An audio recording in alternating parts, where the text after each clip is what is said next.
Subscribe करें और bell दबाएं ताकि कोई खबर रह न जाए।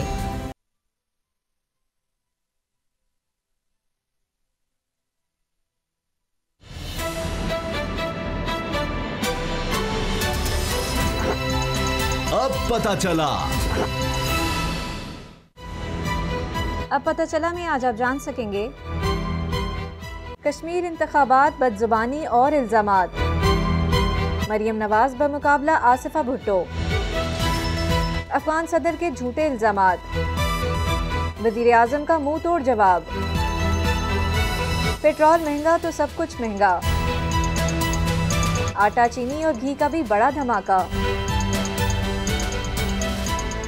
बिस्मिल्लाहिर्रहमानिर्रहीम, अस्सलाम वालेकुम। मैं हूं मोहम्मद उसामा गाजी और आप देख रहे हैं अब पता चला। वही हुआ जिसका डर था। अफ़गानिस्तान की तरफ से पाकिस्तान पर इल्ज़ामात मज़ीद तेज़ किए जा रहे हैं और अजीबोगरीब इल्ज़ामात लगाए जा रहे हैं। पहले जब पाक अफ़गान बॉर्डर पर तालिबान ने कब्ज़ा किया तो उसके बाद एक चीज़ ये सामने आई कि जी पाक फ़ज़ाइया ने अफ़गान फ़ज़ाइया को रोक दिया है कि वो यहाँ पर तालिबान पर हमले ना करे, वरना उसको इंगेज किया जाए नहीं, पाकिस्तान की तरफ से उनके जहाज़ गिरा दिए जाएंगे। आप सोचिए ज़रा। तो अब इसका जवाब यह है कि बाकी अफ़गानिस्तान में तालिबान के ख़िलाफ़ कार्रवाइयों से क्या पाकिस्तान ने रोका है, अगर ये पाक अफ़गान बॉर्डर पर अगर आप कह रहे हैं तो। इसी तरह से अब तो बाकायदा सदर अफ़गानिस्तान के अशरफ गनी, उन्होंने कॉन्फ्रेंस के दौरान, जो कॉन्फ्रेंस इसलिए हो रही है कि इस वक्त वस्ती एशिया में अफ़गानिस्तान में जो सूरत हाल है, सब लोग इसको बेहतर करना चाहते हैं, वहाँ पर मौके से फ़ायदा उठाया। उन्होंने कहा जी सबको सुना दें हम, और इक़्तिदार जा रहा है शायद इस वजह से कि जी पाकिस्तान से 10,000 जंगजू दाखिल हो गए। 10,000, अच्छा किसी को पता ही नहीं लग रहा और दुनिया वहाँ पर देख नहीं पा रही, उनको समझ नहीं आ रही कि क्या हो रहा है। आजकल सैटेलाइट का दौर है, सबके पास है। बहरहाल अब पाकिस्तान की तरफ से इमरान खान साहब ने इसका जवाब दिया। उन्होंने कहा कि जी अब जब फतह के तालिबान करीब अपने आप को महसूस कर रहे हैं, अमेरिका यहाँ से चला गया, मुआहिदा अमेरिका ने किया, तो हमारी क्या सुनेंगे वो। अब इन इल्ज़ामात के बारे में DGISI लेफ्टिनेंट जनरल फैज़ हमीद साहब ने भी बात की है और उन्होंने कहा है कि हम किसी फरीक को सपोर्ट नहीं कर रहे, हम न्यूट्रल हैं, पाकिस्तान न्यूट्रल है और सबसे ज़्यादा तो पाकिस्तान मुतासर होता है। और पाकिस्तान के बॉर्डर पर अफ़गानिस्तान की तरफ से जितने हमले हुए हैं, जितने हमारे फ़ौजी शहीद हुए हैं, क्या किसी और मुल्क में ये सूरत हाल दरपेश आई है? जितने भी अफ़गानिस्तान के हमसाए हैं, किसी एक में भी तो ये पाकिस्तान पर उल्टा इल्ज़ामात लगाए जाते हैं। वज़ीर आज़म ने भी ये कहा कि सबसे ज़्यादा मुतासर तो अफ़गानिस्तान की सूरत हाल की वजह से पाकिस्तान हुआ, पाकिस्तान सबसे ज़्यादा कोशिशें करता रहा है अमन की। इसी बारे में हम सबसे पहले बात करेंगे। इसके अलावा आज़ाद कश्मीर के इंतखाबात, वहाँ पर भी फायरिंग अब शुरू हो गई है। अंदाज़ा लगाइए आप, पहले तो मुँह से गोलियाँ चल रही थी, अब असली गोलियाँ, गोला बारूद का इस्तेमाल हो गया और वफाकी वज़ीर मुराद सईद के काफ़िले पर गोली चल गई है। अंदाज़ा लगाइए आप, इतने ख़तरनाक हालात पैदा हो रहे हैं। और अवाम की बात की जाए तो महंगाई, अब हमने कल ही कहा था पेट्रोल महंगा हुआ है, तो अब चीनी, घी, हर चीज़ महंगी हो रही है। इन सब पर बात करेंगे। असद खरल साहब, ये जो इल्ज़ामात अफ़गानिस्तान की तरफ से लगाए जा रहे हैं, अगरचे कोई नई बात नहीं है, लेकिन अब तो उनकी नौयत बड़ी अजीब हो गई है। 10,000 जंगजू चले गए हैं अफ़गानिस्तान पाकिस्तान से, 10,000। और उसके बाद अभी आप देखें अटैक पाकिस्तान में हो रहे हैं। दासू के लिए जो काम कर रही थी टीम, उस पर हमला हो गया, दीगर हम देख रहे हैं। और ये पाकिस्तानी फ़ज़ाइया ने अफ़गान फ़ज़ाइया को रोका हुआ है कि जी तालिबान पर हमले नहीं करने। सोचें ज़रा, ये क्या कर रहा है पाकिस्तान।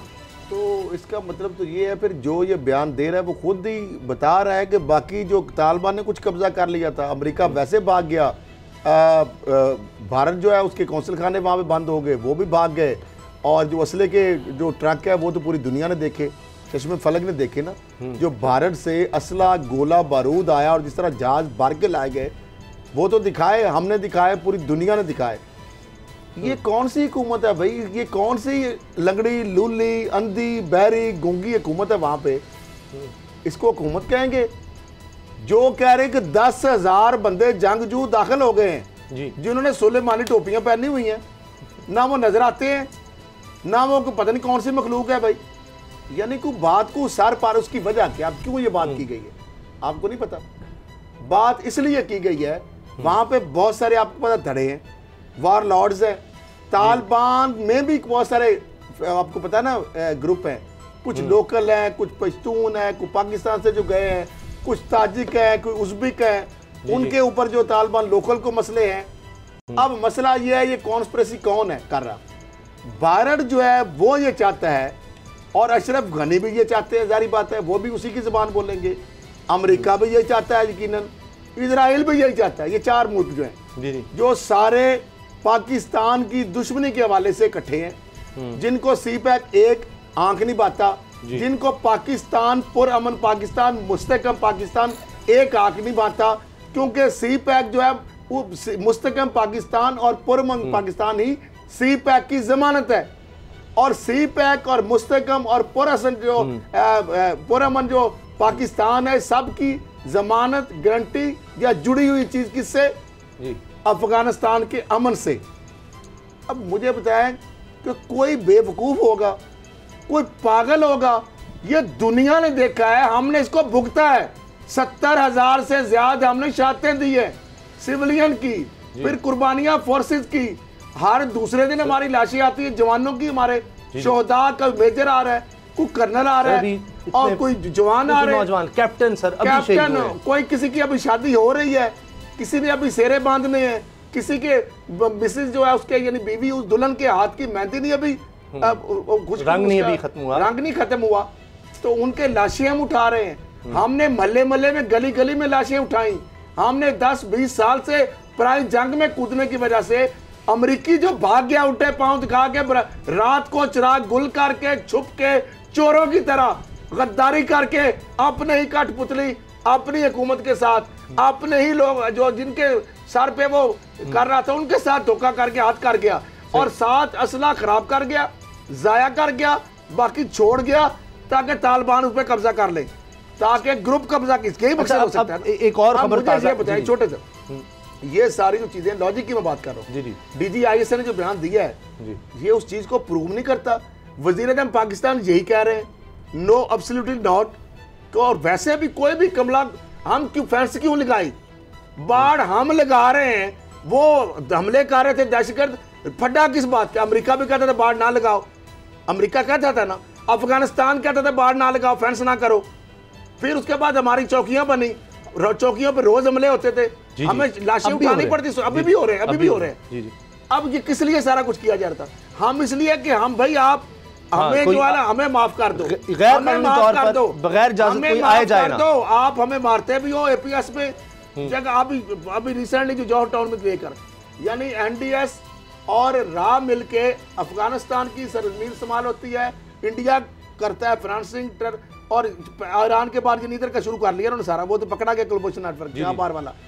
तो लिहाजा हम इसलिए ताज़ा जो दफ्तर खारजा में तर्जुमान हैं जाहिद हफीज चौधरी साहब, उन्होंने ब्रीफिंग में कहा है कि सीपैक की जासूसी का रहा था। अच्छा आप अगली सुन, डेपुटेशन पे दफ्तर खारजा अगली सुन ले। एक तरफ तालिबान के पूरे पांव पकड़ने की कोशिश करता है भारत, जब वो इनको नहीं लिफ्ट कराते तो फिर कठपुतली हुकूमत के लिए सुन ले, फिर जहाज और असला बारूद भेजते हैं और कहा कि बात मजीद जरूरत पड़ेगी। अगली ये सारी सर आगे कर लेते हैं, मैं बाबर साहब को शामिल करके आपकी तरफ आता हूं। कॉन्स्पिरेसी ये है ताकि पाकिस्तान को बदनाम किया जाए कि सारी बदनामी में जनाब जिम्मेदार सवाए इसके और इसका कोई मकसद नहीं है बयान। ठीक है बाबर डोगर साहब, ये दुनिया देख रही है, ये नहीं कि अमेरिका वहां से चला गया तो अब उसकी सैटेलाइट्स, उसका नेविगेशन सिस्टम वो भी नहीं है। क्या पाकिस्तान एयरफोर्स ये करेगी कि जी ये रोक रही है जी उनकी फ़ज़ाई को, अफगान फ़ज़ाइया को कि जी हमले ना करो, 10,000 जंगजू पाकिस्तान से दाखिल किए जाएंगे, किसी को समझ नहीं आ रही, किसी को पता नहीं लग रहा, ये क्या है? शिकस्त हो रही है उसकी वजह से अभी उनका वो मारा गया है। अफगान सफीर का बयान छोटा सा साथ मिला लें, उसने कहा हम इंडिया से अस्करी एक तो फजाई भी मांगी, यानी ये बात जोड़े जरा, उधर से वो मदद मांग रहे हैं फजाई की, फजाइया की और अस्करी की कि हम उनको करेंगे, और असला भी उधर से आ रहा है। तो पाकिस्तान की फजाइया इनको उल्टा ये कहानी डॉट मिलाए जरा, और असला उधर से आ रहा है, तो बदनाम कौन हो रहा है?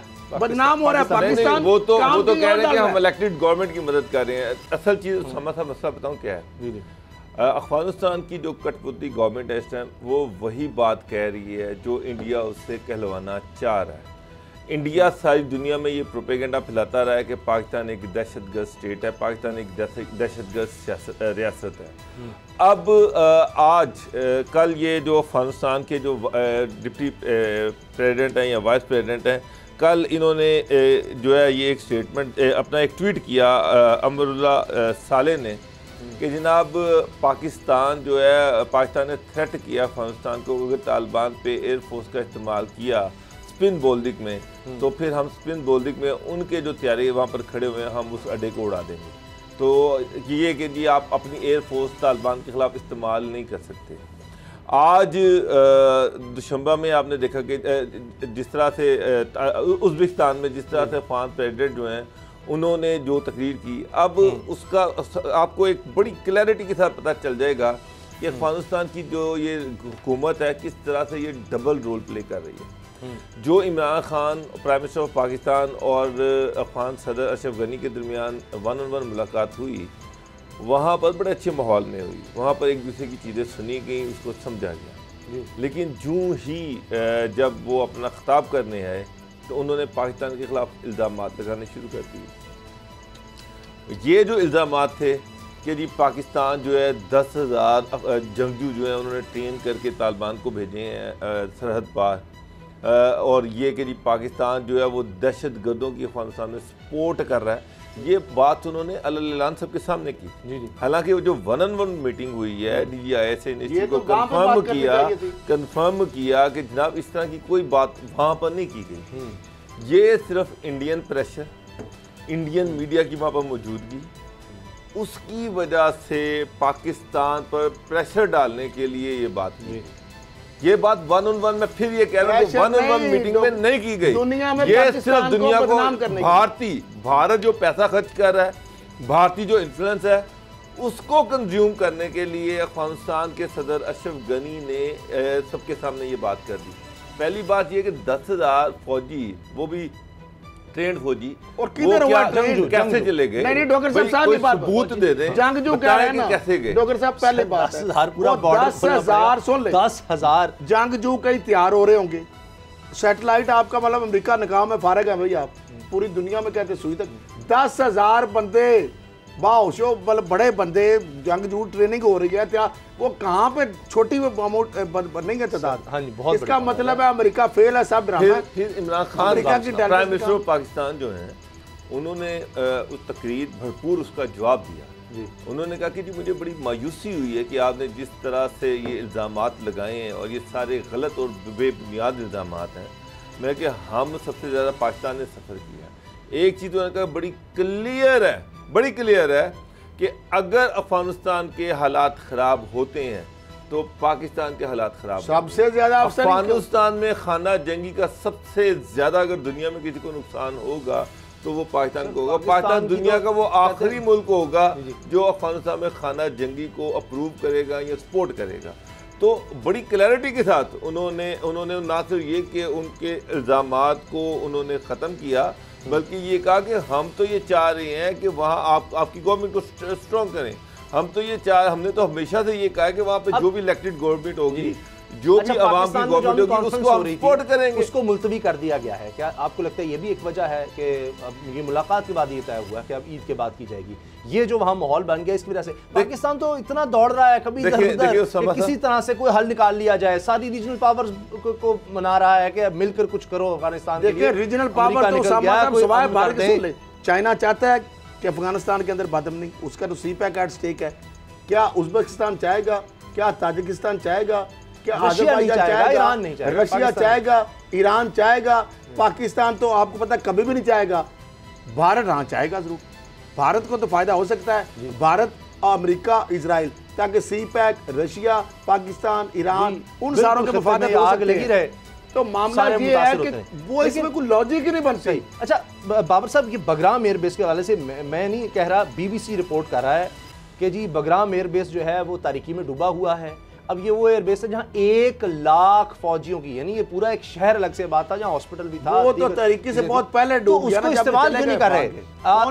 तालिबान के खिलाफ अगर बमबारी करनी है, रोका किसने हुआ है? इनको ट्रेन करके गए, इनके पायलट्स को, इनके पास जहाज अमेरिका देकर गया है, काम खुद नहीं करना, उनको रोक नहीं पा रहे। अभी इनका डिप्टी कमांडर जो है वो मारा गया है हमले में, सिद्दीक करज़ई जो स्पेशल फोर्सेस के डिप्टी कमांडर था, उसके साथ एक साफी उसामा साहब अगर मारना होता, वो भी मारा गया। तालिबान को मारना होता और जब पूरी फुल फ्लैश जहाँ पे फोर्स थी, बगराम एयरपोर्ट पे फौजी थे, तैयारे थे, गोला बारूद था, सब कुछ था, तो बमबारी करने से किसने रोका था? रोका था किसी ने?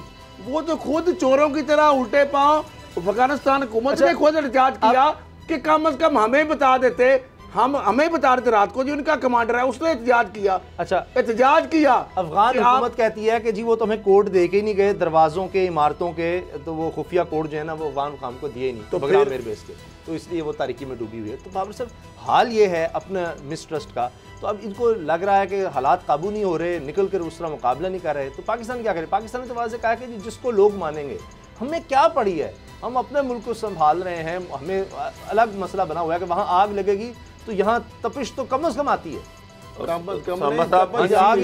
इसीलिए पाकिस्तान अफगान अमन के हवाले से एक 2 रोज़ा कॉन्फ्रेंस बुला रहा था, जिसमें तमाम स्टेक होल्डर्स को बुलाया जा रहा था ताकि उनकी बात सुनी जाए।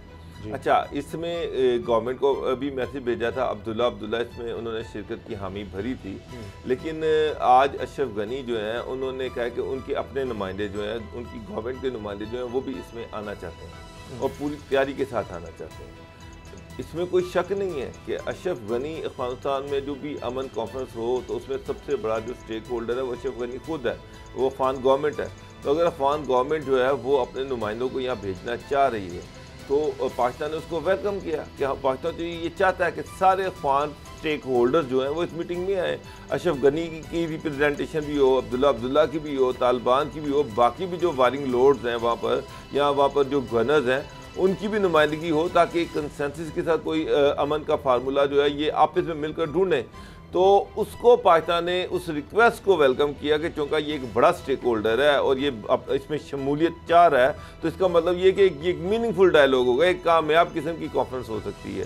तो इसलिए उसकी रिक्वेस्ट पे पाकिस्तान ने इसको डेट आगे कर दी कि चलें ईद के बाद इसको कर लेते हैं। ठीक, तो इसमें कोई शक, इसमें कोई चीज़ नहीं है। मगर अच्छी बात है कि अगर अफगान गवर्नमेंट इसमें बाज़ाब्ता तौर पर शरीक होती है और अफगान गवर्नमेंट के जो रिप्रेजेंटेटिव्स हैं वो इसमें आते हैं और पूरी तैयारी के साथ आते हैं, तालिबान भी आते हैं इसमें, गुलबदीन हिकमत यार भी है, बहुत सारे बड़े बड़े जो मिनिस्टर्स हैं, साबका मिनिस्टर्स जो हैं उनके वो खुद आ रहे हैं।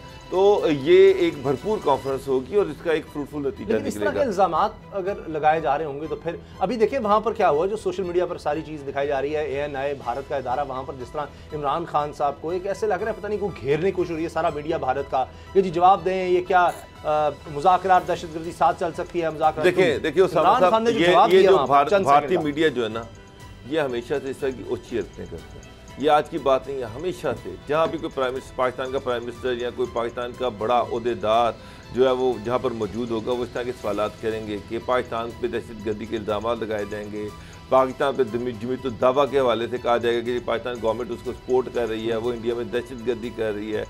तो वो पाकिस्तान को एज दहशतगर्द सारी दुनिया में लेबल करते हैं, ये वो साजिश करते हैं और ये साजिश आज भी की गई कि क्या आप ये बताएं कि क्या दहशतगर्दी और अमन साथ साथ चल सकते हैं। अब मुझे एक बात बताएं, इमरान खान ने बड़ा अच्छा जवाब दिया, बहुत अच्छा जवाब दिया कि जनाब पाकिस्तान जो है वो तो चाहता है कि इंडिया के साथ मीनिंगफुल डायलॉग किए जाए, पुरअमन डायलॉग किए जाए, लेकिन उसमें सबसे बड़ी रुकावट जो है वो RSS है। RSS का जो एक वो जो आइडियोलॉजी है वो है, यानी कि ये जो हिटलर की ये जो सोच है कि जनाब आपने किसी नस्ल खुशी करनी है, आपने अपने अलावा हर एक को मिटा देना है, हर एक को ख़त्म कर देना है, हर एक को मार देना है। जो हिटलर ने किया वही मोदी कर रहा है, जिस तरह से कश्मीर में मुसलमानों के साथ किया जा रहा है, जहाँ जो दलित के साथ किया जा रहा है, उसका कोई जवाब नहीं था उनके पास। ये जवाब सारे इंडिया के पास नहीं है जो मोदी वहां पर कर रहा है, इसका जवाब इंडिया में सारी माइनॉरिटी इंडियन गवर्नमेंट के पास नहीं है। वो देख रहे हैं कि जो माइनॉरिटी का हाल हो रहा है, जिस तरह से मुसलमानों की नस्लकुशी वहां पर हो रही है, कश्मीरियों की हो रही है, सिखों की हो रही है, ईसाइयों की हो रही है और उसके बाद दलित की हो रही है, तो इसके बाद इंडिया के पास क्या जवाब है या क्या जवाब है। तो साहब असल चीज़ ये है कि पाकिस्तान गवर्नमेंट न्यूट्रल रहना चाहती है। इस सारे वो ये चाहती है कि अफगानिस्तान के स्टेक होल्डर्स जो हैं वो आपस में मिलकर इस मसले का हल करें। लेकिन इमरान खान की एक बात बड़ी अहम है कि जब 1.5 लाख नेटो फोर्सेस अफगानिस्तान में मौजूद थी और तालिबान को मार रही थी, तो उस वक़्त पाकिस्तान ने कहा था कि तालिबान के साथ मुज़ाकरात करें, इसको पुरअमन तरीके से हल करें। उस वक़्त अशरफ गनी साहब ये बात सुनना भी गवारा नहीं करते थे। उसकी वजह ये थी कि वो उनको एक ताकत का नशा था, खुमार था। वो मौका था जब आप तालिबान के साथ मुज़ाकरात की बात करते और उनको स्टेक होल्डर बनाते। आज जब वो 85% अफगानिस्तान पर काबिज हो चुके हैं, जब वो काबुल पे उन्होंने हमला कर दिया है, तो क्या वो पाकिस्तान की बात सुनेंगे? क्या वो मुज़ाकरात की बात सुनेंगे? वो तो कह रहे हैं, वो तो देख रहे हैं कि हम इनको उतार के हम गवर्नमेंट करेंगे। अब वो पाकिस्तान की मुज़ाकरात की बात क्यों मानेंगे? लेकिन इसके बावजूद पाकिस्तान ट्राई कर रहा है, इसके बावजूद पाकिस्तान सबको एक डायलॉग की टेबल पे लाने की कोशिश कर रहा है कि आप इसमें बैठ के अभी भी हम मशवरा जरूर ले, हिदायत हमें ना दें, पाकिस्तान हिदायत हमें दें। तालिबान तो इस तरह के जवाब सामा साहब, मुझे एक बात बताएं, वो तो तुर्की के आगे खड़े होने लगे। मुझे एक बात बताएं, तालिबान जो 85% अफगानिस्तान पर काबूज है और उसके बाद वो काबुल पे अटैक करने की तैयारियां कर रहे हैं, वो पाकिस्तान की बात क्यों मानेंगे? उनको अपनी गवर्नमेंट नजर आ रही है, वो वहां पर गवर्नमेंट बनाने जाएंगे या पाकिस्तान के कहने पे इनके साथ मुज़ाकरात करेंगे? और क्यों करेंगे? लेकिन इसके बावजूद पाकिस्तान एफर्ट कर रहा है, इसके बावजूद पाकिस्तान कोशिश कर रहा है कि किसी तरीके से ये तालिबान और ये सारे आपस में बैठ जाएं। क्योंकि पाकिस्तान, ये हमें नजर आ रहा है कि इवन तालिबान ने अगर काबुल पे कब्जा कर भी लिया तो ये खाना जंगी इतने आराम से खत्म नहीं होनी, फिर भी इनको किसी न किसी टेबल पे बैठना पड़ना, मुज़ाकरात करने पड़ने हैं एक कंसेंसस गवर्नमेंट लाने के लिए। 2.5 से 3 लाख तो अफगान फोर्स है और कहते हैं कम से कम 60,000 तालिबान फोर्स है। अब ये किस तरह से सारा कहीं खत्म नहीं हो जाएगी? 2.5-3 लाख फोर्स किधर जाएगी? वो भी कहीं ना कहीं पॉकेट्स में फिर लड़ते रहेंगे, फिर भारत जैसे मुल्क आ जाएंगे बीच में, अमेरिका आ जाएगा, वो उनको सपोर्ट करते रहेंगे, वो जाकर कहीं ना कहीं कोई वॉरलॉर्ड बन जाएगा और एक मसला खड़ा रहेगा। इवन मैं सॉरी आपको काट रहा हूँ, इवन 97 में जब तालिबान की गवर्नमेंट थी, उस वक्त भी सारे अफगानिस्तान पे तालिबान की गवर्नमेंट नहीं थी, उस वक्त भी बेतहाशा वहाँ पर लड़ाई चलती रही है। ये नॉर्दर्न अलायंस ने उनको नहीं माना, तो ये कह देना कि तालिबान अगर आ गए तो पुरअमन हो जाएगा, ये पाकिस्तान को भी पता चल रहा है, दुनिया को भी पता चल रहा है कि उस तरह से नहीं होना। जब तक बैठ के सबको बैठा के मुज़ाकरात करके कंसेंसस के साथ इलेक्शन करवा दिए जाए, जो भी जीते वो गवर्नमेंट ले जाए। ये एक ऐसी आइन पर कह लें या दस्तावेज पर जिस पर सारे माने, वो असल बात है ना कि उस पर आना के सिस्टम क्या होगा। असद खलील साहब, ब्रेक से पहले ये जिस तरह से भारत की बात हो रही थी, अब भारतीय मीडिया, अजीब बात है कि उन्हीं का, रॉयटर्स का एक साफ़ी है मुसलमान दानिश सिद्दीकी, वो उसमें हमले में, चूँकि वो अफगान फोर्सेस के साथ जा रहा था, जर्नलिस्ट स्पिन बॉलिंग में, जी स्पिन बॉलिंग में, तो वो उसको गोली लगी और वो दुनिया से चला गया। भारतीय इंतहा पसंद मौत पर खुशियां मना रहे हैं, क्यों? क्योंकि इसने वो तस्वीरें उतारी थी, वो लाशों की, वो जो वबा में लोग मर गए थे, कि जिस तरह जलाई जा रही हैं इतनी बड़ी तादाद में, सड़कों पर, मैदानों में इतने लोग मर रहे हैं।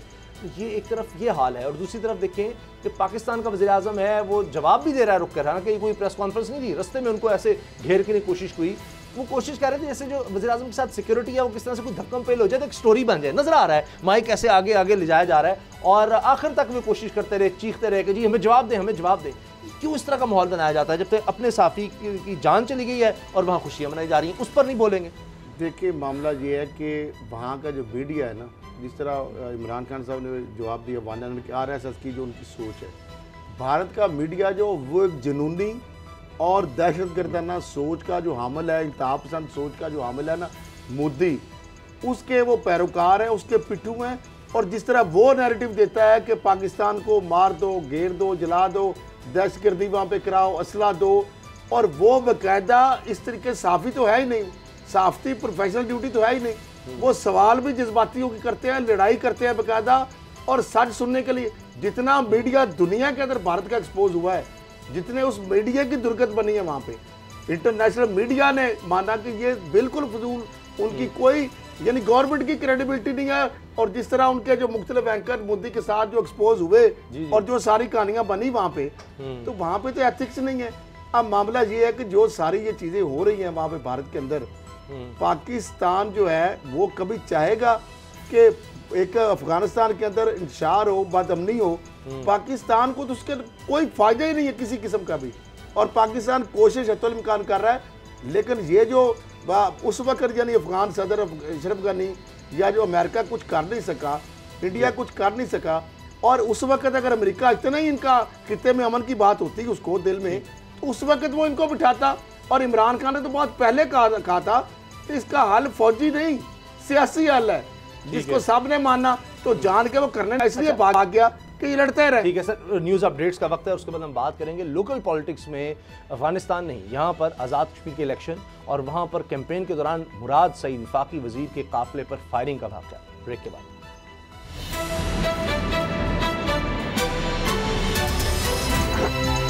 अब पता चला।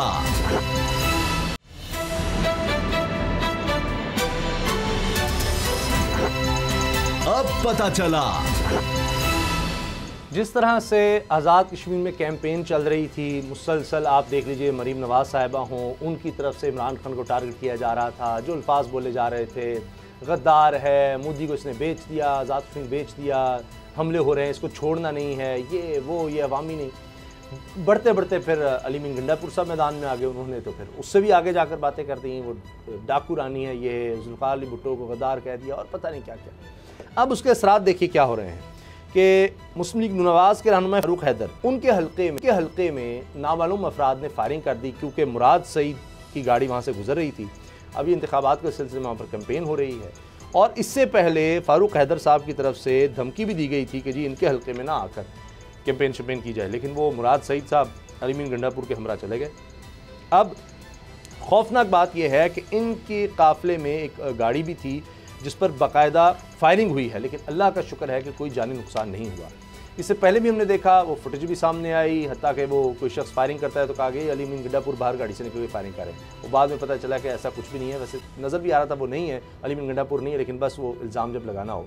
पथराव, अंडे बरसाए जा रहे हैं। असद खरल साहब, ये कौन रोकेगा इस सिलसिले को? ये बहुत ख़तरनाक होता जा रहा है। ये किसकी जमात की तरफ? जहाँ पे भी नून लीग होगी उसके जलसों में होंगे। राजा फ़ारूक हैदर साहब कौन है? सर नून लीग के सीनियर रहनुमा है, वहाँ रहनुमा भी हैं, और जिस तरह वो नामालूम अफराद ने की है ना, वो कहेंगे मैंने तो किए नहीं। अफराद ये हैं गुजराल के अंदर जो सारी जो गुंडागर्दी हुई, जो गुल्लूगर्दी हुई, फिर इस तरह आप कहेंगे फैसलाबाद में राणा सनाउल्लाह साहब ने कराई थी। पता नहीं कौन बाहर से कौन आ जाते हैं, मुझे तो समझ नहीं आती। अब आज़ाद कश्मीर में हुकूमत जो मुझे बताएं, क्या ये मुराद सईद ने अपने काफिले में फायरिंग करा के और पथराव कर दिया है? पीटीआई के लोगों ने किया होगा यकीन नहीं, ये तो यकीनन उनके नहीं कि कौन कहेगा, या अलीमन गंडापीर ने कहा होगा कि आप ऊपर से खड़े होकर मैं गोलियां मारें। और जब एक धमकी दी है नून लीग के रहनुमाओं ने, ये सेम वही साना माल्टोन के हवाले से आप 3 बयान निकाल लें इनके। जब राणा सनाउल्लाह साहब ने कहा कि मौलवी साहब, मौलाना साहब आप जरा निकालें तो फिर हम देखेंगे, आपको इबरत का निशान बनाएंगे। आपको ख्वाजा साद रफीकी ने ओपनली कहा कि आप आएंगे, हम देख लेंगे आपको, हम आपको इबरत का निशान बना देंगे। धमकियां दी उन्होंने। उसके बाद उन्होंने 100 बंदों को गोलियां मारी, कुछ लोग शहीद हो गए खवातीन के। जिस तरह मारी गई, नहते लोग थे, कोई भी उसमें कोई था, कोई गुंडा था, किसी के साथ असला था, जो इन्होंने बेपरखियां उड़ाई। राणा साहब ने कि वहाँ पे असले के जखीरे पड़े हुए हैं, वो किधर गए? जखीरे गायब हो गए, उनको ज़मीन निकल गई, आसमान खा गया, किधर गए वो जखीरे? ये मीडिया पर इस तरह की खबरें भी चलाई गई। फिर उन्होंने गोलियां मारी नहते लोगों को, खवातीन को गोलियां मारी गई। सर अभी आप मुझे ये बताएं, ये जो एक माइंड सेट है उसामा साहब, ये माइंड सेट है नून लीग के अंदर और पार्टियों के अंदर, तो आप साबित करते दिखा दे मुझे। सर अभी ये किसी को एक्सेप्ट, हाँ ये हार जाए तो धांधली है, जीत जाए तो इलेक्शन ठीक है। ये जब नहीं जीते इलेक्शन को घिराव कर लेते हैं, जब जीत जाते हैं तो कहते हैं अच्छा बहुत बात अपनी जगह ठीक है। अब ये मुझे बताएं, किसी पार्टी में भी पीपल्स पार्टी क्या इस तरह की गुंडागर्दी करती है? क्या पीटीआई इस तरह की गुंडागर्दी करती है? आप जिस तरह अंडे इन्होंने मारे थे वहां पे गुजरांवाला में, देख लें इनकी, गुजरांवाला में रैली पे मारे थे अंडे, इन्होंने डंडे बरसाए थे। ये कोई पहला वाकया नहीं है, ये खास माइंडसेट है। ये समझते हैं कि हम है सिर्फ, ये सिविलियन डिक्टेटरशिप की बदतरीन मिसाल है। आप कह रहे हैं कि गंडापुर ने बात की वहां पे, अभी सर ये हुआ था पार्लियामेंट के बाहर नून लीग के लोगों को जिस तरह सीनियर लोगों को घेरा गया, वो फिर अलग डिबेट है कि वहां हजूम साहब को क्या आने की जरूरत थी। उसके बाद मरियम साहब ने कहा था कि अब तो पार्लियामेंट के बाहर जो शाहिद खाका नवासी जो टुड्डे मार रहे थे, जो जिस तरह वो कर रहे थे, शेख रोहेल असगर और लोग जो इनकी नून लीग की आप बात करें, ठीक। अच्छा, जिस तरह वो साहब किस तरह रुका, फिर हमने देखा शहबाज गिल पर स्याही फेंकी गई, उनकी आंख मुतासर हुई, फिर हमने तो पार्लियामेंट के अंदर देखा किताबें मारी जा रही हैं। जब पार्लियामेंट के अंदर किताबें चलेंगी एक दूसरे के सर पर, इस तरह से होगा तो फिर सड़कों पर तो ये बात फायरिंग तक आ जाएगी। कौन इसको रोकेगा? हमने सियालकोट डस्का में देखा, वहां पर 2 लोग शहीद हो गए। वो कहा जाता है दोनों तरफ से हो गए, पीटीआई का भी कारकुन मारा गया, इलेक्शन कमीशन जो है वो वहां पर बीच में आया। यहाँ क्या होगा? इससे पहले कि खुदा न खास्ता कोई नुकसान हो। सर मैं कहता हूँ पूरे पाकिस्तान का इलेक्शन जो है वो किसी एक मासूम की जान उससे कहीं ज़्यादा कीमती है, एक किसी इंसान की, मैं तो कहता हूँ किसी जानदार की। तो ये यहाँ पर क्यों हम हर इलेक्शन पर ये ज़िंदगी मौत का मसला बना लेते हैं? समझता मैं आपसे एग्री करता हूँ कि किसी भी इंसानी ज़िंदगी से ज़्यादा कीमती इलेक्शन नहीं है। इंसानी कीमती ज़िंदगी जो इंसानी जान जो ज़्यादा कीमती है। बेशक असल इशू ये है कि जो भी हुआ, फ़ारूक हैदर ने धमकी दी कि अगर उधर ना आना, और वो उधर के उन्होंने वहाँ पर जलसा किया। और उस पर फायरिंग हुई, वहाँ पर पथराव किया गया, इसकी हाई लेवल इन्वेस्टिगेशन होनी चाहिए। इन्वेस्टिगेशन होनी चाहिए उसमें, बल्कि हाई लेवल इन्वेस्टिगेशन होनी चाहिए। 2 फेडरल मिनिस्टर थे, उनकी काफिले पे फायरिंग हुई, दूध का दूध पानी का पानी हो जाएगा। बजाय कि इधर उधर इल्ज़ाम देते रहें, उसको इन्वेस्टिगेट करें। वो चूँकि सर मैंने देखा है कि जिस तरह यानी जो लोग पथराव कर रहे हैं या अंडे बरसा रहे हैं, वो वीडियो भी बना रहे हैं। मतलब वो ज़ाहिर है जिस तरह कहते हैं कि मजाक उड़ा रहे हैं या नारे लगा रहे हैं, तो साथ साथ वो वीडियो बना रहे हैं कि हम फेंक रहे हैं। तो अगर वहीं से फायरिंग हुई है तो देखा जा सकता है, ट्रेस हो सकता है किसका मोबाइल है, क्या कौन लोग थे, क्या थे, को खुश करने के लिए वो जज्बाती भी अच्छा कि हम वहाँ थे, हमने देखे ये फेंका है। हाँ तो तभी अपनी बना रहे होंगे ना वीडियो। यहाँ ये बात हो सकती है कि देखें हम गए थे, हमने मारे।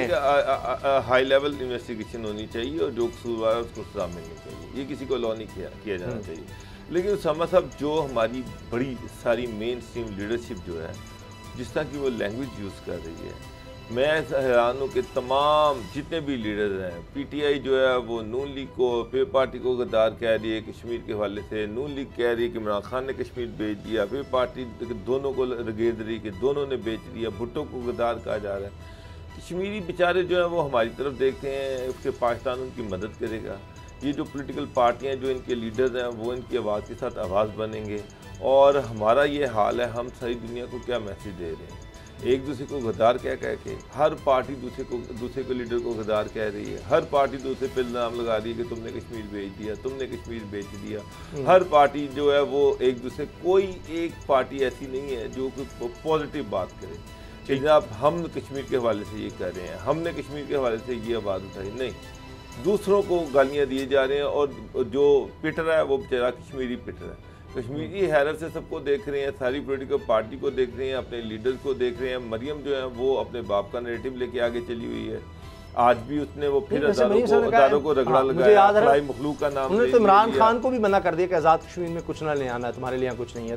तो इसको फिर कारकुन पता नहीं किस लेवल पर ले जाते हैं कि इसको कोई जी गिरबान पकड़ लो, ये ना करना, छोड़ना ना, इसने नुकसान किया है। जब इस तरह की बात करेंगे तो एक सिक्योरिटी इशू तो बनेगा। एक तरफ इमरान खान कहते हैं जी इनका वज़रा का प्रोटोकॉल कम कर दो, ये वो फिर वज़रा कहेंगे जी हमारा प्रोटोकॉल आप कम करें। हमारे सियासतदान देखें, इनकी लैंग्वेज देखें, इनकी बातें सुने, ये किसी भी हद तक चले जाते हैं अपनी पार्टी को जितवाने के लिए, किसी भी हद तक। झूठ और सच तो साइड पे रह गया सारा, वो के सारा झूठ और सारा जो मुनाफिकत है ना वो खुल के सामने आ रही है। मैं किसी एक पार्टी का नाम नहीं लेता, इस इवेंट पे सारी पार्टियां एक्सपोज हो रही हैं। सबके पीछे तस्वीर कायद आज़म रहमतुल्लाह अलैह की लगाएंगे, लेकिन कायद आज़म ने भी कभी आप देख लें गांधी के खिलाफ कुछ इस तरह कहा होगा, इसको पकड़ो, इसको छोड़ना नहीं, ये नहीं करना, यानी कभी नहीं होता। कि मेरा ख्याल अंग्रेजों के बारे में नहीं बात ठीक है। मरियम नवाज आप अपनी बात करें, आप लोगों ने कश्मीर के हवाले से क्या किया, आपका विजन क्या है, आप जब आएंगे पहले आप क्या लेकर आएंगे? आपकी जो इनकी 10 साल गवर्नमेंट रही, इन्होंने क्या किया? वो पार्टी की 8-10 साल गवर्नमेंट रही, उन्होंने क्या किया? और खान साहब आपकी भी 3 साल गवर्नमेंट हो गया है, आपने कश्मीर के हवाले से जो भी किया बताएं। और उसके अलावा जो डेवलपमेंट के हवाले से अपनी बताएं कि पाकिस्तान को क्या जन्नत बना दिया, नून लीग ने क्या जन्नत बना दिया। चलिए आज़ाद कश्मीर का बता दें ना, बजाय ये करने के ये इंतहाई थर्ड क्लास लेवल की लैंग्वेज यूज़ हो रही है। एक दूसरे को गालियाँ दे रही हैं, ना खातून का एहतराम है, ना किसी मर्द का एहतराम है। अच्छा, मैं इवन वो पे पार्ट मगर भुट्टो साहब उनको भी इस तरह के इल्जाम लगा दिए, दुनिया से भी चले गए, उनके लिए कुछ भी ये किसी भी हद तक जा रहे हैं। मतलब क्या ये रोल मॉडल है? मुझे ये बताएं, ये सारे लीडर जो हैं, ये जो आज़ाद कश्मीर में जो गुल खिला रहे हैं, जिस तरह की तकरीरें कर रहे हैं, क्या ये अवाम के लिए रोल मॉडल नहीं? अब देखिए क्या अवाम जो है वो ये बहुत पहले कह दिया था कि अब मजीद हम बर्दाश्त नहीं करेंगे। अब तो नून लीग जो है मज़ाहमत की जमात बन गई है, अब वो मज़ाहमत करेंगे, उसने मज़ाहमत करनी सीख ली है। तो मज़ाहमत तो अब यही है, एग्रेशन तो फिर आता है ना मज़ाहमत में। अब असद खरल साहब जब ये एग्रेशन, और ये उस वाक़े के बाद से शुरू हो चुका है जब वो सारा हुआ पार्लियामेंट के बाहर, और वो जब कॉन्फिडेंस का वोट ले रहे थे इमरान खान साहब, ये उस दिन से ज़्यादा काम भड़का था। फिर हमने बजट में देख लिया, उसके बाद अब हम ये हर इलेक्शन में देखते चले जा रहे हैं जैसे ये बढ़ रहा है। सबसे ज़्यादा ये सियालकोट दस्का में जिस तरह हमने देखा, अब वहाँ पर तकरीरें भी इस तरह की हो रही हैं, छोड़ना नहीं है, देख लेंगे इनको। तो ये जज्बातीपन का कोई कोड ऑफ कंडक्ट होना चाहिए, सबको मिलकर बैठकर कोई रखना चाहिए कि जी हम जलसों में ये अल्फाज इस्तेमाल नहीं करेंगे। कुछ ऐसा नहीं कि जिससे जज्बात उभरें और कोई अटैक करे, हम छोड़ेंगे नहीं, इस तरह की कोई बात नहीं होनी चाहिए। आप गद्दारी हो गई, ये अल्फाज ना इस्तेमाल करें। मतलब मुझे तो हैरान उनकी होती है कि मोदी को तनकीद का निशाना बनाने से ज़्यादा कि उसने किया जी वे फलां जी मोदी का यार है, फलां मोदी का यार है, मोदी ने जो कुछ किया है मकबूजा कश्मीर में उसका जिक्र नहीं हो रहा कि जी ये फलां लीडर ने जी मोदी से हाथ में ला लिया, फलां लीडर ने कर दिया, उसको नहीं बुरा कह रहे। देखिए यही मसला है कि मुझे तो हैरान हूँ मैं वैसे कि इस लीडरशिप के ऊपर जो ये हमारी पाकिस्तान की जो अशराफिया है उसमें पॉलिटिशियन जो हुकूमती हैं या अपोजिशन के लोग जो हैं, जो पहले जो माजी में जो हुकूमती रहे हैं पार्टियों के लोग, उनके अंदर कोई मेचोरिटी को मुल्क के हवाले से कोई तमीर व तरक्की को अवाम की बेहतरी को अवाम की फलाह बहबूद कौमी असम्बली के अंदर सेनेट के अंदर ईवान बाला के अंदर अगर आप इनके इजलासों की प्रोसीडिंग्स निकालें तो मेरा ख्याल 99.9% वहाँ पे जो असल काम है वो होता ही नहीं। जिन इजलासों के अंदर करोड़ों रुपए एक दिन के खर्च हो जाते हैं, करोड़ों रुपए एक दिन के खर्च हो जाते हैं, उन पार्लियामेंटेरियन को मुख्तलिफ बेशक वो मुल्क के कोनों कोनों से उनको टिकट दे के, उनको राशन दे के, उनकी अकोमोडेशन के अखराजात करके, टीए दे के और वहाँ पे जो भी उनके मुख्तलिफ करके करोड़ों रुपए में जो पढ़ते हैं इजलास, उनका मकसद क्या है कि अवाम के मुंतखब जो नुमाइंदे वो आवाम की और मुल्क की फलाह बहबूद के लिए वहाँ पे जाके लेजिस्लेशन करेंगे, ये पर्पज़ है ना। जी। उस पर्पज़ पे 99.9% तो कभी बात हुई नहीं। 1% में भी हो, वो मजबूरी है कि बजट कर दिया पास, एक फॉर्मेलिटी है, कोई बिल कभी आ गया वो टेबल कर दिया, और उन दिन को अंदर भी होता मछली मंडी ईवान बना होता है और वो अल्टीमेटली को भाग जाते हैं, आगे पीछे हो गए, बिल पास हो गया चुपके से। मुझे ये बताएं क्या इसलिए ये ईवान बनाए गए, क्या इनको मुकद्दस कहा जा सकता है? क्या ये अपनी जिम्मेदारियां पूरी ये पार्लियामेंटेरियन कर रहे हैं? ईवान बाला की भी आप देख लें। तो ये दूसरी बात आ गई अब बयानबाजी की। अब ये जो सर फायरिंग और ये शुरू हो गया बाबर डोगरा साहब ने, ये टॉलरेंस तो है ही नहीं, बिल्कुल पेशेंस है ही नहीं, क्योंकि इनके पास पता है मसला क्या है। जब कारकर्दगी नहीं होगी नून लीग की, वहां पे हुकूमत थी, ठीक है, तो वो मारेंगे, शोर मचाएंगे, इल्जामात लगाएंगे, कभी वो कत्ल का जिस तरह अनकार के नवाज शरीफ को कत्ल, यानी वो सुलेमानी टोपियों वाली बात है कि जेल हुकाम से डोगर साहब भी हम भी राब्ता रखते हैं, हमने नहीं सुना कोई ना, इनको गूंगे बहरे हो गए थे, इनके ट्विटर हैंडल नहीं बांधते उस वक्त मौजरार तौर पर नवाज शरीफ खामोश रहे, ठीक है, वो खामोश रही, महकमा जेल खाना, और अब वो अचानक से उन्होंने निकाल दिया बात। जो महंगाई का नया तूफान उठ रहा है, सिर्फ ये नहीं कि पेट्रोल महंगा हुआ है, हमने कल ही कह दिया था मजीद चीजें महंगी होती चली जा रही हैं। ब्रेक के बाद बात करें।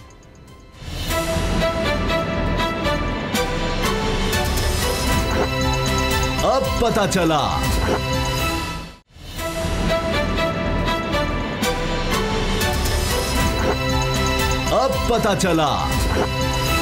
आटा, चीनी, घी इनकी कीमतों में इजाफा कर दिया गया है। ECC इजलास में इसकी मंजूरी दे दी गई है वज़ीर ख़जाना शौकत तरीन की तरफ से। अब इस वक्त जो लेटेस्ट सिचुएशन है वो ये है कि जी चीनी की फ़ी किलो कीमत 17 रुपये बढ़ गई है।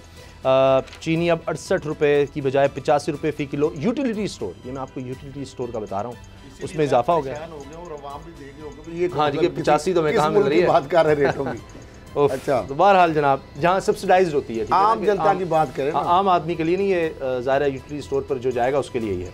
अच्छा जी, 20 किलो आटे का थैला 150 रुपये महंगा करके अब ये 800 से 950 रुपये का किया गया है, और घी की कीमत 90 रुपये फ़ी किलो इजाफे के साथ बढ़ा दी गई है। अब 170 रुपये किलो की बजाय ये 260 रुपये में दस्तयाब होगा। बाबर डोगर साहब बिल्कुल ठीक है, अवाम ज़ाहिर है परेशान। अब यूटिलिटी स्टोर इसलिए लाए गए कि जो जिसकी क़ुव्वत ख़रीद कम है, चलें जहाँ भी हो सकता है करीब जाकर वो कोई यहाँ से ले आए, उसको कुछ ना कुछ तो रिलीफ मिलेगा। अगर वो 1000 रुपये का सौदा ला रहा है, चलो 100 रुपया उसकी बचत हो जाएगी, कुछ ना कुछ तो करेगा। मगर अब मैं कुछ दिन पहले मेरी मुलाकात हुई जमशेद इकबाल चीमा साहब से, जो एडवाइज़र टू प्राइम मिनिस्टर हैं फूड सिक्योरिटी और रिसर्च के। तो उन्होंने कहा तकरीबन 7.5 साल लगेंगे कि हम जो चीज़ें तकरीबन $10 अरब की चीज़ें हम इंपोर्ट कर रहे हैं, खुराक की मैं आपसे अर्ज़ कर रहा हूँ। फिर उन्होंने खुद बताया कि जो कैलोरीज़ की इंटेक है, ग़िज़ाई इंटेक, वो पाकिस्तान की ओवरऑल बड़ी कम हो गई है, ख़तरनाक हद तक कम चली गई है। तो इसका मतलब है लोगों को पूरी तरह खुराक नहीं मिल रही। मैं यानी अपनी आप की नहीं, मैं एवरेज बात कर रहा हूँ पाकिस्तानी की, तो इसको हमने रिवर्स करना है। मिसाल के तौर ऑलिव ऑयल का लगाया जा रहा है, अभी उसमें बहुत बलूचिस्तान में ऐसी जगह हैं जहाँ पर ऑलिव ऑयल लगेगा, तो वो तकरीबन ज़ाहिर है 5 साल बाद होगा, फिर उससे तेल निकाला जाएगा। तो ये कीमतें हम बाहर से जो घी खरीद रहे हैं, तेल खरीद रहे हैं, वो फिर डॉलर अब आपने देखा 160 से ऊपर चला गया है। तो फिर जब आप बाहर से 10 अरब डॉलर की चीज़ें खरीद रहे हैं साल में खाने पीने की, तो वो तो और महंगी होती जाएंगी। तो अब क्या करें इसका? 7 साल इंतजार है कि 7 साल के बाद जो है वो मेरा ख्याल है कि चीज़ें कंट्रोल में आ जाएंगी, क्योंकि गुर्बत खत्म हो जाएगी, गरीब भी खत्म हो जाएगा उस वक्त तक। मुझे चीज़ें महंगी हो रही हैं। पेट्रोल कल 5 रुपये महंगा हो गया, 5.5 रुपये। अब घी 100 रुपये इकट्ठा महंगा कर दिया, आटा जो है वो महंगा कर दिया, दालें महंगी कर दी, और कह दिया जी ये तो बाहर से जो इंपोर्ट हो रही थी, एक्सपोर्ट हो रही थी, उसकी वजह से, इंपोर्ट की वजह से हुआ है कि 10 अरब डॉलर की हम बाहर से इंपोर्ट करते हैं, जो बहुत बड़ा बर्डन है। डॉलर हमारे पास कम है। उसामा साहब, ये इंपोर्ट तो 70 साल से हो रही है, ये तो पहले भी हो रही थी, ये आज भी हो रही है, आगे भी होनी है। दुनिया का सिस्टम इंपोर्ट और एक्सपोर्ट पे चलता है। दुनिया के ताकतवर 3 जो ममालिक हैं वो भी अल्टीमेटली कुछ ना कुछ इंपोर्ट करते हैं, कुछ ना कुछ 100 से जब 160 का होगा, तो अब आप ये भी तो सोचे ना, जो चीज़ 100 रुपये की बाहर से ले रहे थे आज 160 की है जी। तो वो सर पर कैपिटा इनकम भी बढ़ाई जाती है, लोगों की कुव्वत खरीद जो है उसको भी वो मुल्क बढ़ाते हैं। ये नहीं होता कि डॉलर महंगा कर दिए, महंगाई महंगा कर दी, तो फिर ये ठीक है, गवर्नमेंट एक इंतज़ाम कर रही है, सराय बना रही है, तो लाहौर की जो 50-60 लाख की आबादी है, जो गरीब है, जो अपना बड़ी मुश्किल से गुजर बसर करते हैं, और 3 टाइम सराय पे जाया करें, वहाँ पर खाना खाया करें। गवर्नमेंट ने इंतज़ाम किया हुआ है, उन्होंने कहा जी कि जगह जगह पे सराय का इंतज़ाम किया जा रहा है, जो भी वहाँ पर पके वो खाएँ और उसके बाद अपने अपने कामों पर चले जाएँ। ये वैसे बेहतर तरीका है उसामा साहब। ना आपको यूटिलिटी स्टोर जाने की ज़रूरत है, ना आपको किसी स्टोर पे जाने की ज़रूरत है, ना कहीं जाने की ज़रूरत है। वहाँ पर लाइनें लगाएं, वहाँ पर आप एक कटोरा हाथ में पकड़ लें, उसमें वो चीनी भी, खाना भी डाल देंगे, आराम से बैठ के खाएं और आगे आगे चले जाएं। फैमिली को साथ पकड़ें, सारी कौम जो है सराय में जाए। सर देखिए 10% इन्होंने सरकारी तनख्वाह बढ़ाई है, 10% जी। और ये जो महंगाई है ये कम अज़ कम भी 20 से 25% बढ़ी है। अब वो गरीब आदमी वो कहाँ जाए जिसकी सैलरी तो वैसे मुझे तनख्वाहदार तबका है कितना तनख्वाहदार, उसके बाद जो बेरोजगारी का उसको भी आप देखें, तनख्वाहदार तबका है 22 करोड़ आवाम में कितना लाख, चंद लाख 22 करोड़ आवाम में कितने लाख बनता है? चंद लाख, 1 करोड़ भी नहीं, अगर 1 करोड़ से भी कम है जो सरकारी बंदे हैं जी उनकी। तो लिहाजा अगर ज्यादातर चंद लाख जो आपका सरकारी मुलाजम है उसकी आपने 10% सिर्फ तनख्वाह बढ़ाई है जी। और महंगाई तो उसका इम्पैक्ट तो पूरे पाकिस्तान के 22 करोड़ आवाम पे पड़ रहा है जी। तो 22 करोड़ आवाम को आपने 20% महंगाई का तोहफा दे दिया, और चंद लाख लोगों को भी उसको रिलीफ देने के लिए सिर्फ 10% आपने उसके ऊपर लगाया। तो ये तो कोई इसका हल नहीं है। आप कहते हैं जी सर्कुलर डट, जब भी इमरान खान साहब आए, हुकूमत आई, इन्होंने कहा जी पहले IPP नवाज शरीफ साहब ने और वो जो शौकत अजीज ने और पीपल पार्टी ने किया, सर्कुलर हम बंद कर देंगे, हम ये कर देंगे, नेगोशिएट करेंगे। IPP के हवाले से एक कमीशन बना, रिपोर्ट आई कि 5000 अरब की इन्होंने वारदातें डाली हैं सिर्फ एक पेमेंट के अंदर। आपको पता है अभी IMF की शर्त नहीं मानी गई बिजली महंगी करने की, जिस तरह वो चाह रहे थे, जो पहले हफीज शेख ने मान लिया था। कौन से बावजूद महंगाई का हाल है आपको नहीं पता, कब नहीं मानी गई, कब नहीं। पेट्रोल महंगा हो रहा है, गैस महंगी हो रही, बिजली की कब नहीं मानी, आ जाएगी 2-4 दिन बाद आपको, ये आपके रहेगी दिखाई। अच्छा ये अल्लाह ना करे नहीं आ जाएगी, तेल महंगा हो रहा है, अल्टीमेटली महंगा होना है ना, वो तो सवाल ही नहीं पैदा होता कि तेल आ जाती है। फ्यूल एडजस्टमेंट तो अलग है ना, फ्यूल एडजस्टमेंट के नाम पे सौखा काम है, डाल देते हैं जनाब, कम हो तो नहीं। हल ये है कि आपके पास अब डॉलर के ज़खायर जो ऊपर गए हैं वो डॉलर आप निकालें, वो आप उल्टा इंपोर्ट ज्यादा करेंगे तो वो भी डॉलर जो है वो भी गए, वो तो 60 साल बाद आएंगे। अच्छा सर, अभी नहीं उगेंगी। 29 जुलाई को ये ऐलान होना है, ये मैं अपनी तरफ से नहीं कह रहा, मैं आपको खबर बता रहा हूँ। 40 लाख जो गरीब खानदान हैं उनको गुर्बत से निकालने के लिए कम्प्रीहेंसिव प्लान आ रहा है, जिसको कामयाब पाकिस्तान का कहा जा रहा है। कि ये 40 लाख खानदानों में से हर एक में खानदान में तकरीबन कोशिश होगी कि इनको 5 लाख तक कर्ज दिए जाए, एक शख्स को टेक्निकल ट्रेनिंग दी जाए। मुझे समझ नहीं आ रही कौन लोग मशवरे दे रहे हैं। ये जो हेल्थ कार्ड आप बना रहे हैं इमरान खान साहब, ये आपको जो मैं बात अभी बता रहा हूँ, आप पूरी पाकिस्तानी कौम गवाह रहे। उसामा साहब सरकारी अस्पताल में डॉक्टर साहब पहले ही कोई सहूलत तो है नहीं। अब ये जो वारदातिये जो लोग हैं, वारदातिये मैं कहूँगा, अवाम के लिए फायदा जरूर है। एक इसमें शर्त रखें फौरी तौर पर, ये वही वारदातिये कि जो हेल्थ कार्ड बंद कर दे। आप पता क्या, अब होगा क्या 7 लाख तक हर खानदान को आपने दे दिया? जी जी 10 लाख तक, 10 लाख तक दे दिया डॉक्टर साहब, और जाली बिल बनाने के तो करके प्राइवेट अस्पताल को 10 लाख लेना। यहाँ पे तो लोग गुर्दा 50 लाख 50,000 रुपए बेच देते हैं। सुन तो ले डॉक्टर साहब, मेरी बाजू का एक्सीडेंट हुआ, हाँ जी, वही अगर मैं सरकारी हॉस्पिटल से करवाता तो शायद ये 500,000 रुपए में हो जाना था, मुफ्त हो जाना था। प्राइवेट हॉस्पिटल से मैंने इलाज करवाया, 6.5 लाख रुपया बिल। तो आप तो आपने दे दिया ना, 6.5 लाख। जब आपके हाथ में कार्ड होगा, बताया कि ये जो कार्ड गरीब आदमी लेके जाएगा, वो तो उन्होंने 5 लाख रुपया तो ऐसे ही बना लेना। मैं समझाऊं, और वो डॉक्टर साहब हम इंटाइटल्ड है ना सारी कंपनी।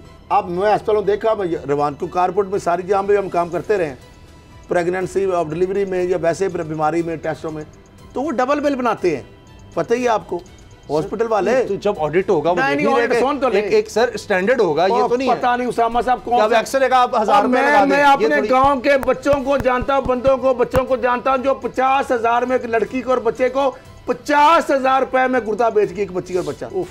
मसूद हॉस्पिटल में खुद जाके पकड़ा मैं अपना भी बता देता हूं, पहले की बात मेरे एक जानने वाले, जिस बंदे के हाथ में आप कार्ड दे देंगे उसामा साहब, चिल्ड्रन हॉस्पिटल 1 रुपया नहीं खर्च हुआ। तो आप होगे क्या, आपके अस्पताल ये खंडर बन जाएंगे, पता क्या होगा, अरबों रुपया आपका हेल्थ कार्ड पे जुगाड़ लग जाएगा। पता क्या, सरकारी अस्पतालों में ये मैंडेटरी करे खान साहब, अगर आप नहीं चाहते अस्पताल खंडर बने सरकारी अस्पताल में सिर्फ हेल्थ कार्ड अगर आप कर दें इंटाइटल्ड, तो अस्पताल उठ जाएंगे ऐसे। चलिए अच्छा मसला। अच्छा वरना प्राइवेट हॉस्पिटल में जान साहब माफिया जो है वो आधे पैसे करके जाली बिल बना पड़ गया। तो ये है कि महंगाई हो रही है, मगर मैंने देखा था, खुद पढ़ा था कि जी 1 लाख खैबर पख्तूनख्वा हुकूमत की तरफ से होना था, वो भी तक नहीं हुआ कि जी राशन कार्ड भी कुछ आ रहा था कि लोगों के घर तक, गरीब तरीन जो लोग हैं उनके वो ठीक है डायरेक्ट दे, हाँ जी डायरेक्ट, लेकिन वो अभी तक पता नहीं कहाँ वो मंसूबा पहुंचा, वो किसी को फायदा नहीं है ना। अच्छा अल्लाह करे जी ये महंगाई किस तरह कंट्रोल हो या लोगों की आमदन किस तरह बढ़े, ताकि ये जो तूफान नजर आ रहा है लोगों के लिए ये थम सके। प्रोग्राम देखने का बहुत शुक्रिया, इजाजत दीजिए, अल्लाह हाफिज़।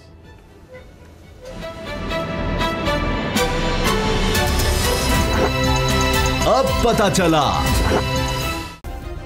सब्सक्राइब करें और बेल दबाएं ताकि कोई खबर रह न जाए।